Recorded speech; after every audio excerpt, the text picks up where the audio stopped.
Hi, my name is Ajwa Chimating of the National Minority Quality Forum, and this is For Your Health News, your power, your health, your news. And I'm here with Nzinga Lowe.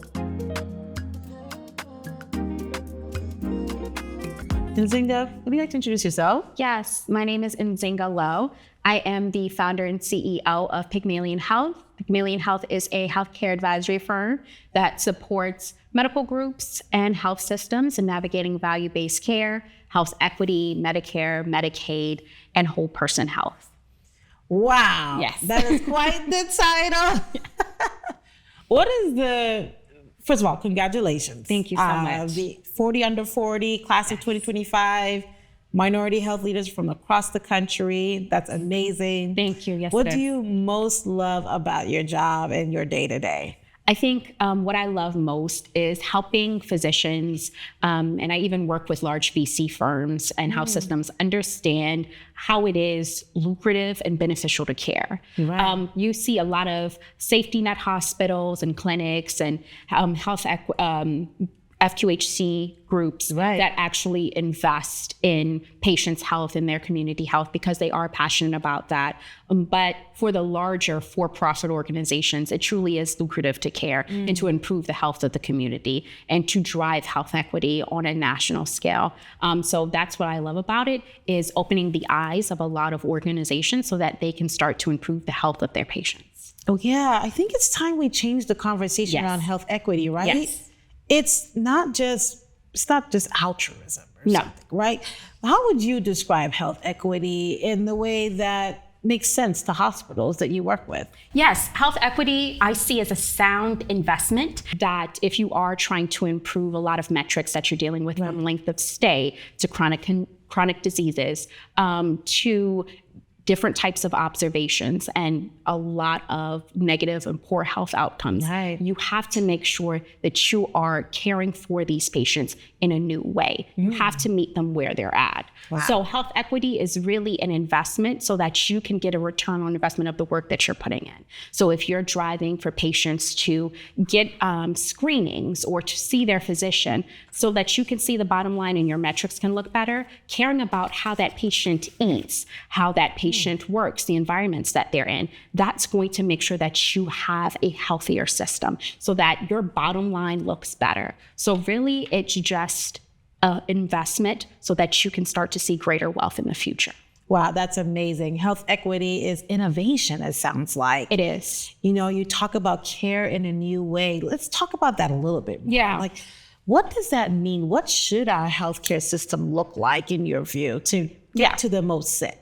Yeah, so I think that our healthcare system has always prioritized sick care, and that is what has kept our healthcare system growing. But right now, healthcare needs to truly be focused on the health of patients. So that means we need to start bringing what is only focused on the upper elite, the longevity medicine, food as medicine, better diets, or alternative forms of medicine, such as yoga, meditation, even peptides, bringing that into the space of the underserved or the marginalized groups, even digital therapeutics, which is software-based innovations that have evidence backing them to show the benefits of their support. And you see that within diabetes, cancer care. So if we bring it to the physicians that are serving the underserved or truly working with the community, we're able to drive autonomy in those patients. Right. And if we're going to improve care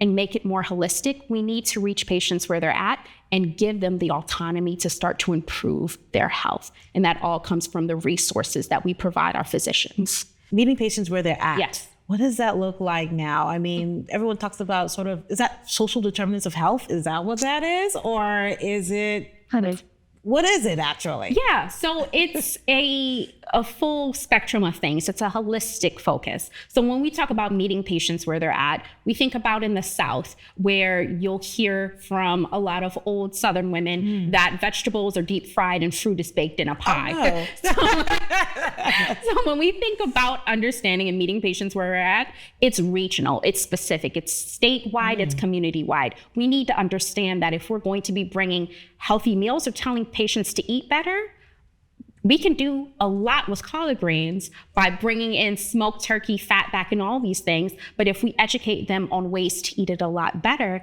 they can start to transform their health. It's very different from telling a patient to eat healthy, because you can do a lot with the same ingredients made for a traditional soul food meal. You can actually make that a lot healthier. And until we start to provide that type of education, then we won't see a lot of change in health. So I believe meeting patients where they're at goes to meeting them at the table, teaching them healthy ways to transform their health. Little changes make the biggest impact. It also means understanding that TikTok and social media is changing how they think about healthcare. Health illiteracy is on a serious rise. So patients are getting a lot of their information from social media first, their physician last. Especially if they don't have a physician, they're self-diagnosing themselves. So we have to go into the community and have physicians, providers, and healthcare leaders actually educate patients so that they know who to come to, what health information is correct, and to actually go against the information that might be conflicting what is necessary for patients to actually improve their health care. So we combat social media by going into community, being present? Being present, having health community fairs, similar to what you guys are actually doing. So having these health community fairs, going into schools, educating teens, because that's what's really leading that social media craze. And they're getting all of that information from TikTok when they're not listening to the family, they're not listening to parents. They need somebody that they can rely on, and having healthcare leaders in these spaces, going into schools, going into universities, and changing the narrative of where these children get their information is going to be so critical. And on top of going to where patients are at, it means actually connecting with them on the issues that matter. We're talking about environmental health. If we know that that is a focus, we need to start educating patients and partnering with larger corporations to drive to improve these conditions. If we know that patients are experiencing issues with job loss, we need to start also integrating job fairs. Because if my focus is on getting a job and taking care of my family, my health has been put on a back burner. That's it. And I think that's where we see the issues with in health insurance and healthcare, non-compliant versus compliant patients. There's no such thing as a non-compliant patient. There's a patient that has so many things stacked against them. They have so many factors that they have to focus on, so they can't put their health at the forefront. But if we start to meet patients and understand their needs holistically outside of care, then that's when we can start to improve their health outcomes and move them from a space where they're more erratic and reactive with their health to more proactive and autonomous. So you've talked about improving health outcomes by investing in health equity, which means meeting patients where they are. And you talk about this with the most powerful people in this country, the hospitals and the VC firms, which, as you mentioned, do want to see a return on investment. But we've been dealing with health disparities, I don't know, for generations. So could that return on investment look like when it seems like we've been dealing with the same issues with the same communities over and over and over again?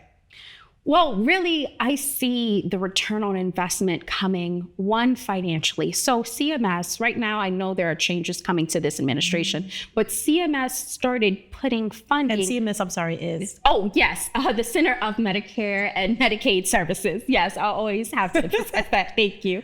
But for CMS, they started putting a lot of incentive into investing into health equity and community health workers and putting more focus on the community. So a lot of physicians, a lot of health systems, and a lot of groups don't know that there is reimbursement for the work that they are doing to improve the care of their community. So that's the return on investment there. And that's what I like to educate a lot of health systems and VC firms in. You are seeing a return on that dollar. But when we talk about healthy aging and longevity medicine, which is now a huge focus in the space of healthcare. And like I said, it's more reserved for the upper elite, but so many VC firms are investing in that, and they are trying to bring that into the space of the traditional Medicare Advantage, managed Medicaid, and how they can start to improve the health outcomes of these patients, because there is cost connected to the patients that they are supporting because money is being paid out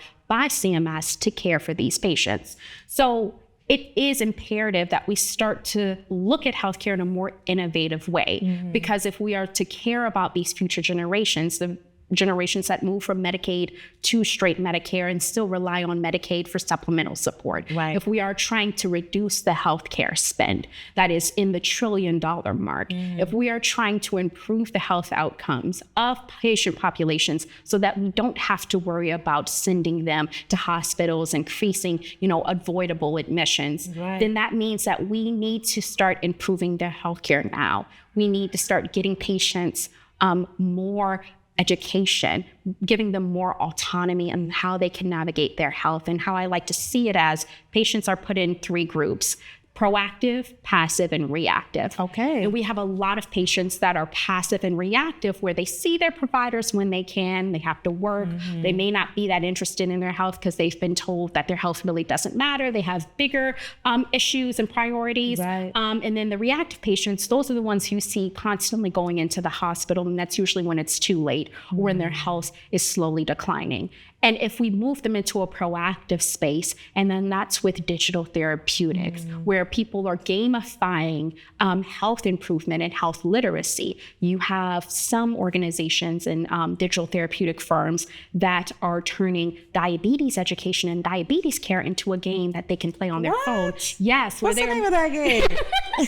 I'm happy to get that information, but that is just one example of the amazing interventions that are available for patients to start to access. But it all begins with the resources that we provide our physicians, because I believe a lot of physicians want to do a lot of good, especially within the community, but they don't know about these resources. They don't know about value-based care, which is a program really to provide support in providing quality over quantity in terms of care. Right. The amount of attention and time that you put into your patients versus how many patients you get in and out of the door. So I believe when we start to invest in health equity, it all stems from how we provide the resources to these physicians, to these community hospitals, to these doctors. And one, educate VC firms in proper investing and impact investing, and what they're doing, making sure that they understand that if they are going to put their money towards healthcare and health improvement, they're doing it in a way, 1, where they're listening to physicians and their needs, they're listening to the community, and 3, they're understanding that healthcare is a multi-dimensional force. And our healthcare system has always prioritized sick care and not health and wellness. And if we start to look at that, that means we have to start looking at all of the other facets to drive health improvement. So how, for our viewers, how can they become proactive patients? What does that look like? That looks like, 1, going to your physician and asking for education in their conditions, understanding what your parents and your grandparents had in terms of chronic conditions, what you may have a potential risk of inheriting in terms of diseases. And I know within the Black and Brown communities, you see an influx of diabetes, hypertension, CKD. But if we're going to start to change that, that means we need to start partnering with our physicians to understand, what do we need to do? What is realistic for our lifestyle? And what can we do supplementally outside of healthy eating and occasional walks? What can we do that fits, 1, into our budget, and 2, within our schedule to help? That means yoga, that means exercise. And when we start talking about healthy aging and longevity medicine, if you can't afford to spend thousands of dollars getting peptide infusions, then you need to get the foundational aspect of that together. And that means really getting in tune with your body and improving it through the basic means of exercise and diet. You know what's so interesting? We didn't always used to be sick. No. And some of the things that you're saying about healthy aging, probably our ancestors would be able to say, well, I used to do that all the time. Exactly. Why do you think we might have lost all of this? I mean, what, and how do you think we can get it back? Is it spreading awareness? Yeah, I think it's really, when we talk about older generations, especially within the Black and Brown communities, that came from a space of recycling. So we started recycling way before it was interesting or cool. We started understanding how to eat and survive off of things that were going to keep us fuller, longer, and satiated. We survived even off of scraps. And sometimes that is what led to our negative health outcomes, but we also balanced that with working, exercise, being active. Now you see younger generations that are not as active. They don't work or walk. And their jobs are pretty much sedentary. They stay in their seats for the whole day. They go home, they're riding in their car. They don't get the opportunity to exercise. So because of that, you're seeing a decline and a pull away from more exercise, more fundamental thinking about health, balancing a unhealthy meal with a salad, or having a day where you're prioritizing the diet over, or even not looking at health as a diet, but just a way of life of how you start to eat better.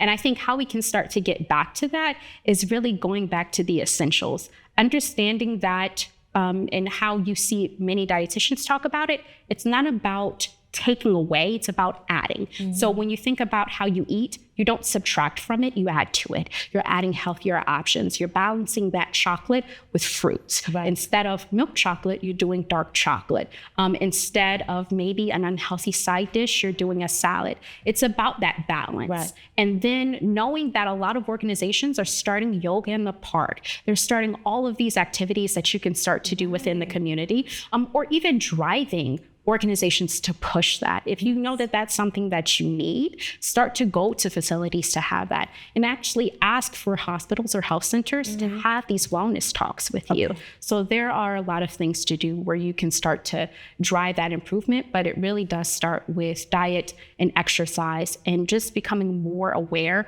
of your health outcomes and how to change that. Let's reward the VC person that might be watching this and allow them to cheat. If you were to say what trends you might anticipate as far as innovation in health equity, what do you think we will see in the next 5-10 years if there is that adequate investment that you've suggested? Yes. Okay. So I know that healthcare is definitely changing, especially in the VC space. We've seen some issues, especially with Walmart Health and what went into privatizing healthcare and going into that market, especially to improve rural health. But I would tell VC firms not to worry and to steer the course, because if you are truly investing in healthcare and wanting to see that return in investment in healthcare, because healthcare is a big moneymaker, you need to start investing in healthy aging. And when you are serving populations such as the Medicare Advantage, managed Medicaid, you have to start doing it then. A lot of money goes into Medicare Advantage. Hundreds of millions are being invested into Medicare Advantage. But before a patient enters into Medicare, they're in Medicaid. So what are you doing there? How are you investing in populations, getting them prepared to enter into a world where they may stay in Medicaid and also add in Medicare? How are you educating the patients that are in commercial health because they have work, understanding how they need to better prepare their health and their wellness before they enter into a stage where they are going to be relying on the healthcare system completely once they retire? So I think for VC firms, they need to start incorporating a lot of the big named investments currently, longevity medicine, digital therapeutics, AI, into all of the work that they're doing, which I know a lot of VC firms are, but it needs to reach the critical populations, the underserved, because those underserved populations become members of the group that you're serving from the health plans for Medicare Advantage. CMS also has to focus on that. Health equity is not going away, as we saw. It did not disappear. It came under a different name. So for a lot of the health plans and VC firms that let go of their teams that were focusing on that, they're now having to scramble and come back. We know it is a critical investment. We know that it is here to stay. It is about making sure that you're navigating it in a way that you truly are serving the people that need it most and putting resources into the physician's hands, because that's where you're going to see the return on investment and you are going to see the lucrativeness of health equity. You know, we say here in MQF, I don't know why you want to let go of that market share for someone else. Yes. Because this is the emerging majority. It is. And so we talk about minoritized communities, but we know that in certain states, minoritized communities make up 45%, even over 50% of the population. Yeah. So you mentioned that folks who maybe lost sight of that for a second and had to rehire. Mm-hmm. Why do you think that they need to understand about these markets the most? I mean, and those who maybe haven't returned back to health equity. Yes. What are they missing about these populations? Yes, I think that right now we're operating in a very reactive space with the change of this administration, and understandably so, because the administration is also very reactive at this current time. But we have to understand that before all of this chaos occurred, all of this was still doing good work. Yes. And all of this was still necessary. There has always been this need where patients were crying out. Statistics were being pulled and polarized, where we're actually seeing that because we're not reaching out to these necessary populations, to these patients that are begging for resources, begging for help. We saw that because of that, we are having a serious decline in the health of future generations. Right now, you're seeing colon cancer in patients in their 30s. You're seeing perimenopause also occur in women as young as 30, and some in 28. So when we start to think about the work that needs to be done, it needs to happen regardless of what is going on. We have to stay the course. We have to be focused on truly reaching patients where they need to be reached. Mm-hmm. Because if we are going to improve our healthcare system, it starts with the fundamentals, and that is reaching the patients that need the help the most, because other populations are driving to improve their health. Right. And if we don't reach the patients that are requiring support, then our healthcare system is going to be even more weak, because we are only as strong as our weakest patient or our weakest person. So the work that we're doing for the underserved is what is going to be driving the future of not only our healthcare system, but the future of the U.S. That's amazing. Yeah. I like to say, just because the politics of health equity might be different now, doesn't mean that the business of inclusion stops. No. Right? No. I want to thank you so much for being here. Thank you for having me. We need to have you back. Yes, I would love it. Yes, because I could talk about this all day, you guys. All day. I'm like freeing her right now. So thank you so much for being here.